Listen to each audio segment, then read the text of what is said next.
My name is Lyndon Davies and I'm a 3D maker. My favourite tools are a mixture of things like I really like my knife and I hate using any other knives.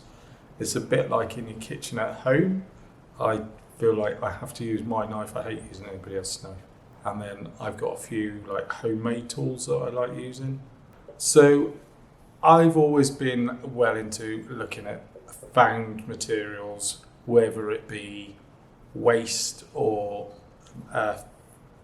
found out items on the beach, because I live right next to the beach. So I'm always on the beach looking for rubbish and stuff and then incorporating it into either my work or somebody else's work. Whether it be to use it as a material to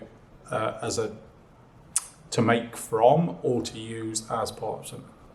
I've had a fascination with finding my own materials for ages, and I think it's just got getting more and more that way, that you're having to use materials that are readily available to you in your environment rather than getting them in, because everything's getting more and more expensive, and shipping, sometimes you don't get it for ages, whereas you can just go out.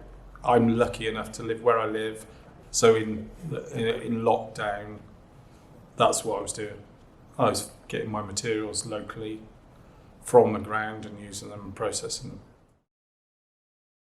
So although I work in Swansea, I live further way out west, as some people call it, along the coast of Carmarthenshire in Pendine, which is just on the edge of being Pembrokeshire. And there I have 7 miles of beach that gets cluttered with all types of materials, from plastics to wood. When I start a new project, I'm looking at numerous things, whether it be the material I'm going to use, the imagery, because that goes back to my surface pattern days. So sometimes it's imagery, sometimes it can be texture, because I'm just surrounded by so much texture. I've got ideas in my head for other projects that I want to use texture. Colour is a big thing as well. And the materials that I use. My current work, I've been looking at, rather than getting the clay from natural sources around the coastline, closer to home in the workplace, and using the waste that we get that goes down the drain, and using that and processing that. And I found that by emulating the ways that geologists do it, that I'd seen somebody else doing with in the North Sea in an exhibition, I used a similar sort of process for extracting it from our sink waste, from our settling tanks, and then over numerous weeks of drying it out and keeping it firm rather than it all sinking and falling to bits, I managed to keep samples of it and then process it and fire it so that it became structures on their own. A number of years now I've been trying to work out ways of using the waste, because we have these settling tanks under the sink, and I couldn't work out how I could process the clay after it to keep all the wonderful colours that come out of it and all the lines of all the different materials. So I thought of different ways of doing it, and none of them have really worked. And then I looked into how I would extract it and keep it in, I suppose, a sort of mould, and then hold it there for a number of days until it dried out sufficient for me to take the outer casing off and it be structurally sound to be self-supported. And then you've got about 6 to 8 weeks of drying the material out before you can put it in the kiln, because it's solid. And then it's fired to a bisque temperature of about 1,000 degrees before it then goes back in and fired to about 1260, which is pretty high, and then it starts to do all sorts of crazy things.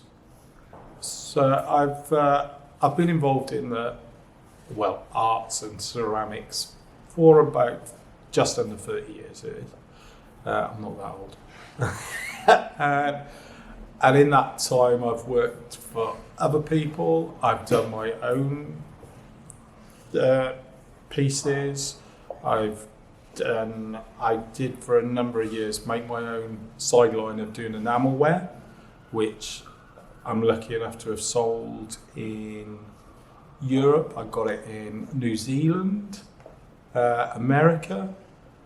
So, and that's just through my website that I used to have. So, and doing new designers I did. Although I wasn't a student at the time, I managed to persuade them to let me in, and I got on a stand and I did pretty well out of that. And then I had two little boys and I had to stop for a bit. Because of the place I've worked, I've been lucky enough to have learnt different techniques and not just done them for the day and that's it. I've done numerous different techniques such as mold making, slip casting, hand build, throwing on a regular basis. I've been working in the ceramics world and art world really for like just under 30 years, and in that time I've worked for a few different types of business as well, not just one type of business, and up to like present day being in education, but before that it was retail and trade. So there you're not just doing one thing, you do numerous different techniques, whether it be slip casting, mold making, slab building, throwing, or jiggy and jolly as well, and extrusion, lots of different processes. And then at home doing my own processes, whether it be from my found materials and processing my own clays, or working out my own processes for doing enamelware, which that's how I did my enamelware. I was doing my own process for that using a raku kiln, where I do it really quick with a gas kiln rather than an electric kiln like traditionally they do it. Yeah, so at the moment I've got a piece in the open in the Clean Viv.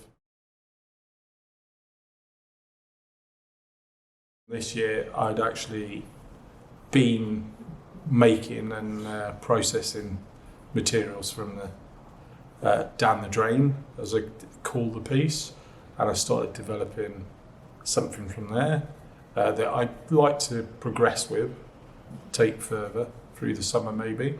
So I want to expand on the pieces that I've already made, maybe make them bigger, but it all depends on what's in the waste really. So if the waste is all really similar, then it won't be as exciting maybe, I don't know, until you extract it. That's the good thing about it, you won't know until you've done it if it's going to be exciting or not. Because you might get a few out and then one of those might be a gem and the others will be boring. But we'll see.